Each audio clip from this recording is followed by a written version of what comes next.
Today on the Garagefathers, we're going back to high school with Emma's 62 Ranchero, right? Yes, sir. Let's go.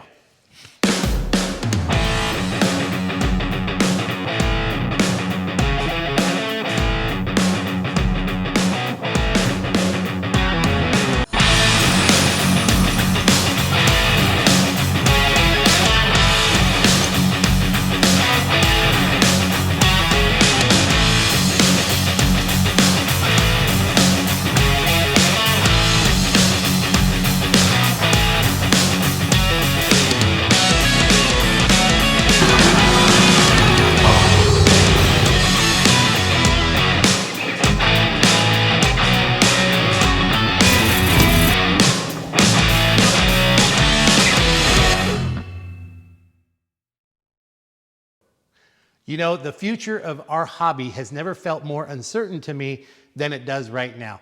Not only are we competing with self-driving vehicles, electric cars, but the biggest threat I feel is the lack of enthusiasm coming from the youngest generation. And it's delightful when you find the exception to that rule. The Garagefathers were recently at a car show and we met Emma with her sweet 62 Ranchero. And Emma, it was so great to meet you when we met. It was immediately apparent that you had the same passion that the rest of us do for cars. So you are the future of our hobby, and we appreciate having you. Thanks for being our guest today. Thank you. All right.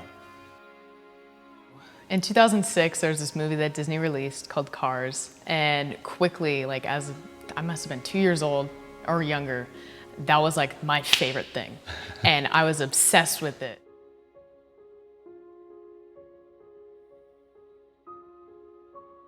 Doc Hudson, for sure, has to be my favorite. It's something about the fact that he has all of this life experience and he knows so much, and he's able to see what Lightning McQueen is going through and relate for him himself, having been a young racer.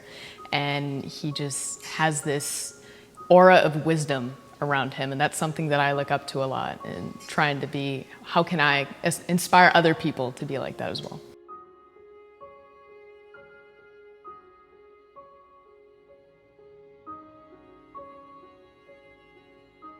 My family has always been into like NASCAR races and things like that.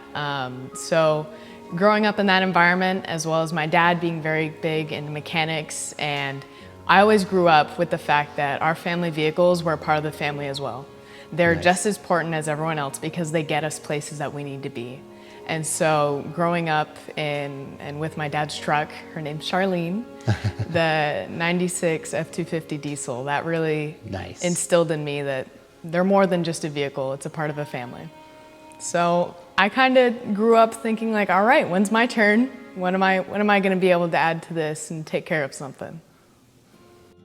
We bounced around a bunch of different mini pickups because not only are they great on fuel economy, but they're just interesting little cars. And we had seen some Mitsubishi Mighty Maxes, some Little Rangers, but it wasn't until I think my dad was sitting on the couch one night and he found a Craigslist listing for this like beige Ranchero somewhere in Bakersfield. And I remember looking at this car and being like, oh my goodness. It was a 1963 and just falling in love with the body style, because unlike the other trucks that I've been looking at, which had the very boxy cut, very like aggressive, intimidating look, the Ranchero, especially the Falcon Ranchero, has this sleek, classy look to it. It's got curves, it fits. And that was something that I was like, oh my goodness, this is beautiful. Sadly, we weren't able to get the 63. Someone else had plucked it off the market.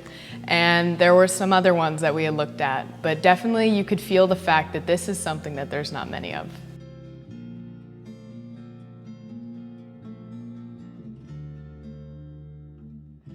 We had gone to Fresno to look at another Ranchero, and the man was very proud of what little he had. And so we went, and I think in an act of rebellion that night, I went on my mom's computer and was looking at Facebook Marketplace, because I don't have a Facebook account. And I found this young man up in Calaveras County who had this blue 62 Ranchero. And I was like, wow, the paint looks great, the interior looks great. And I ended up sending him a message and being like, hey, is the Ranchero still available?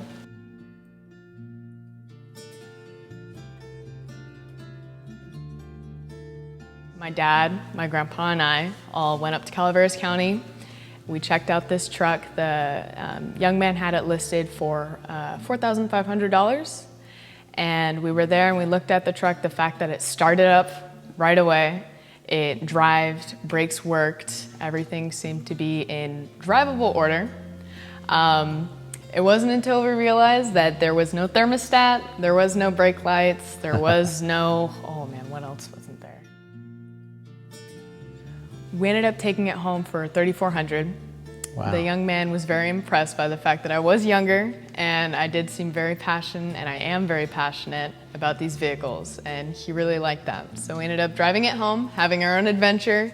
The headliner was very torn up, and as we're driving, it's just hitting you on the face.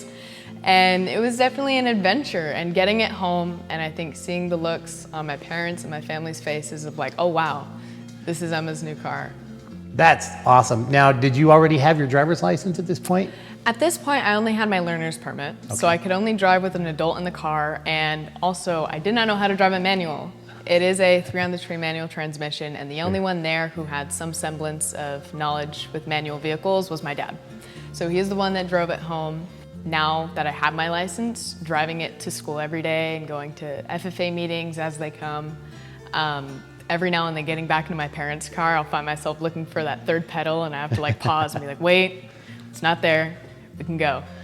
And I don't believe we've shared with our audience. Are you comfortable sharing your age and letting them know how old you are? I am 16. Okay, awesome. Yeah, that's really awesome. So are there any other cool cars in the parking lot to keep her company? Definitely a large population of old Chevy truck guys. There's a 68. So no? Oh, no. None that can compete with this. That's right. That's all I gotta say. But there are a few, not as many as I would like, but it's good to see that I'm not the only one who appreciates the older vehicles. Yeah, that's good to know. Mm-hmm. Well, look, I'm really curious to go take a deeper dive and a closer look at the Ranchero. You want to show it to me? Of course. So here she is. This is Delores. Delores the Falchero, a woman of many names. She is a 144 cubic inch, 3-on-the-tree. Definitely the smaller engine, and not the one that came with the VIN. It's part of having older vehicles is there's going to be mismatched parts in there. Sure. Let's go around front and let's just take in the beautiful styling of the early Rancheros. Mm-hmm. Starting with this hood scoop, isn't that just a thing of beauty? Oh, definitely. That's one of the main features that I fell in love with on this car. It's just the shape of the hood scoop and how it's very simplistic, and it's not like the ones you see in the hot rods. Yeah, and this was a pivotal point in styling for Ford because they were moving away from, in the 50s, you would see that some of the cars were airplane inspired, and you'd see little props on pieces of trim, big tail fins were meant to emulate like an airplane, versus this is kind of like a jet intake, and the taillights are meant to emulate like the back of a jet. Mm-hmm. So, well, why don't you give us a peek at this beastly 144? All right. Here she is. Wow. It's really clean, Emma. Is this how it was when you got it? Oh, no. There was a lot more dirt. There was a really home-brewed air intake. It was very interesting. There's been some repainting going on. We've changed out the carburetor temporarily. We've put on the fuel lines and the vacuum. All of this is new. The cap and rotor, spark plug wires and spark plugs. Of all the littlest tiny details, better holder, no more bungee cord on the battery. That's not fun anymore. You did a nice job bending the lines and everything. Thank you. That was a project my dad and I did on a whim. We knew that we wanted to change the fuel line and get rid of that rubber hose that was there because that was a safety hazard. Sure. But it ended up becoming, what if we got all of them? And then my goal was, what if we got all of them to fit uniform? And got them all to look nice, synced together, which I think we did a pretty good job. I would have to agree with you. Yeah, absolutely. It's very clean under here, very sanitary. Thank you. Great job on that. All right, so let's talk about suspension a little bit. I'm assuming it's It's stock still? Yes, sir. She Four-wheel still drum rides- brakes? Oh, yes. And rides like a dream. And recent work on the drum brakes got them machined, new brake cylinders, new shoes. So stops on a dime. Gives you 11 cents change? Oh, yes. Very cool, very It's- cool. Now, you know, Ford made it so that it's very easy to slap in any Ford small block in here. I hate to tell you, if you want to put a big block in here, these shock towers require some surgery. Any kind of plans like that for this car? Not in the near future. Okay.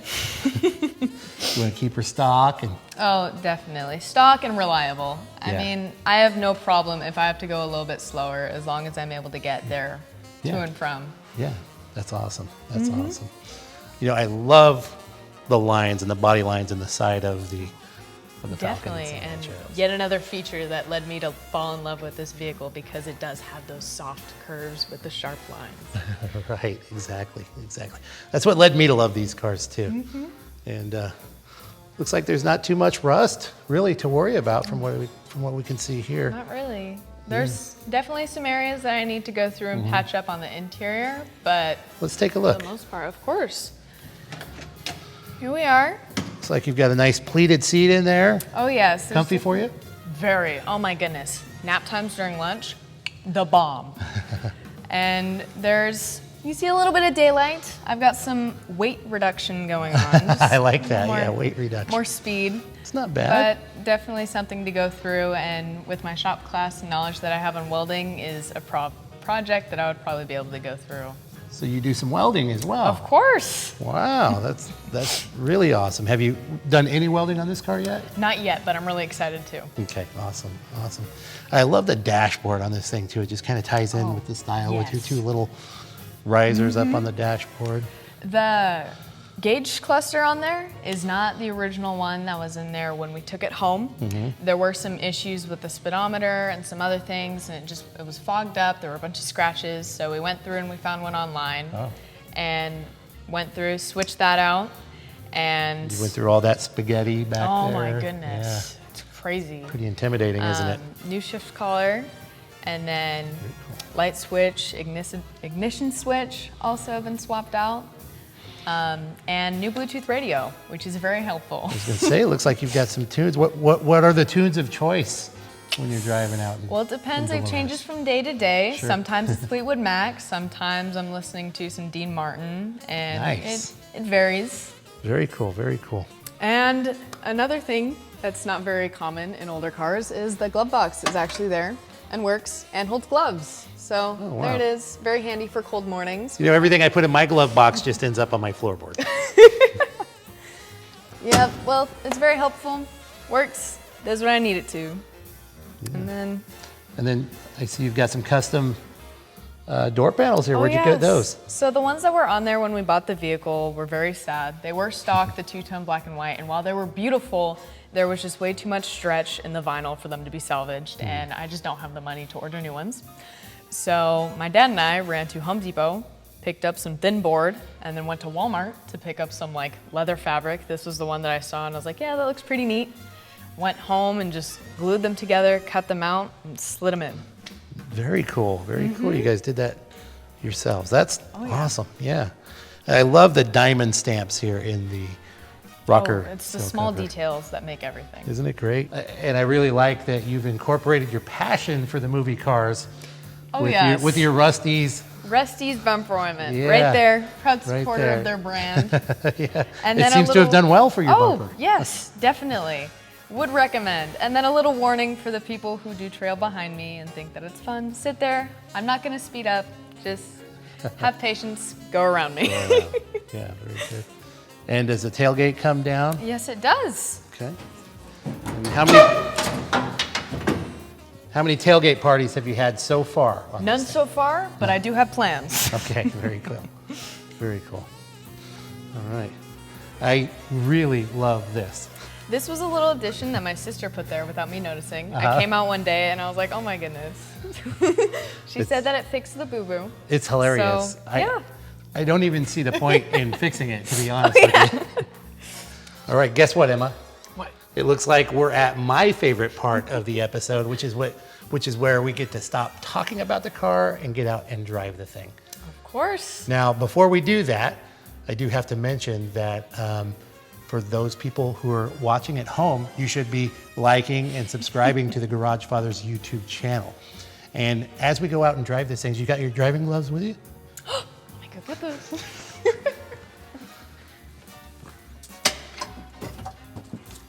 Whoop. Here they are. Very cool, very cool. Ready to go? The more you drive this car, I think you're gonna find that it's increasingly difficult probably to find parts. And I remember when I was 16 trying to get my Falcon up on the road, trying to get the money together to get parts to keep it maintained and make improvements and whatnot. And one of the biggest challenges is when you go to a parts house, you know, it's great when you can find a place where they've got career-long parts counter people who know what they're talking about, who often can help you find the difficult to find parts.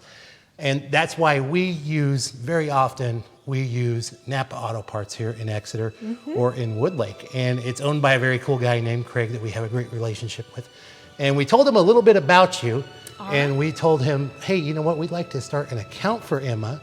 And if you'll donate some to the account, we'll match you. So you have a $200 account at Woodlake and Exeter, Napa, so that we can keep this thing on the road for you. Thank you so much. All right, yeah, we're happy to be able to do that. Thank you for preserving our great hobby. Of course. Let's hit the road.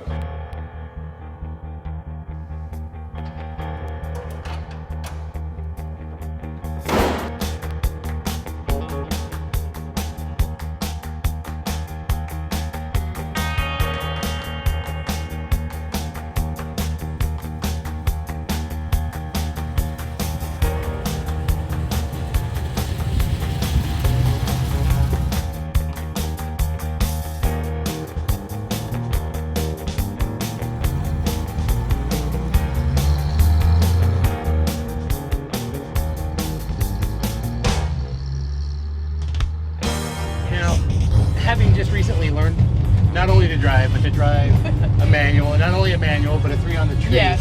What tips would you give any young drivers kind of learning to drive a stick or drive in general?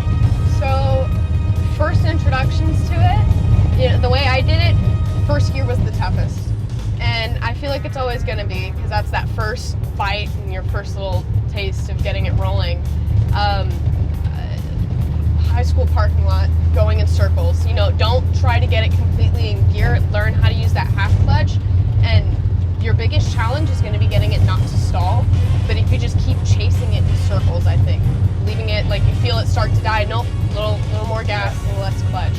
It helps too having an understanding, like you said, about how that clutch disengages. Yes. And whatnot. And another one is, I think for me, the final like passing test. A crowded Walmart parking lot. You don't know, or probably do, but for those who are new to driving, like, especially in manual, there's this whole other level of, oh my gosh, there's people walking in front of me and it's so unpredictable, and it really adds that you gotta think on your feet.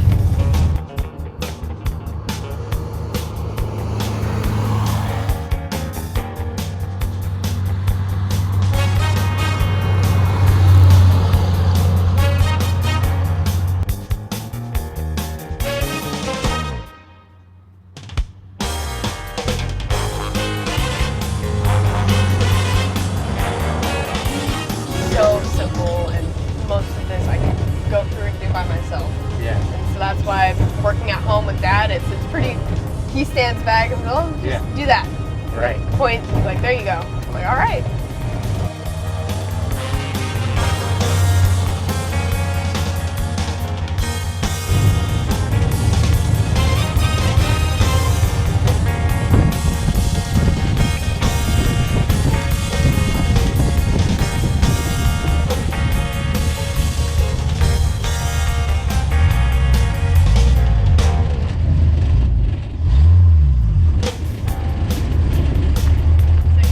How does this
Emma, you have a sweet running little Ranchero.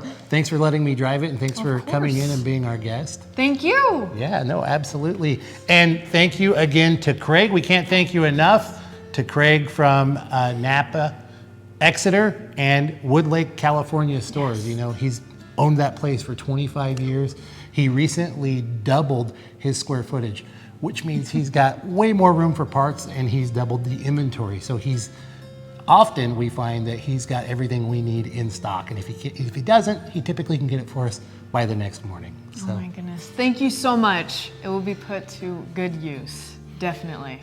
Awesome. And thank you guys for watching. Don't forget to tune in next time.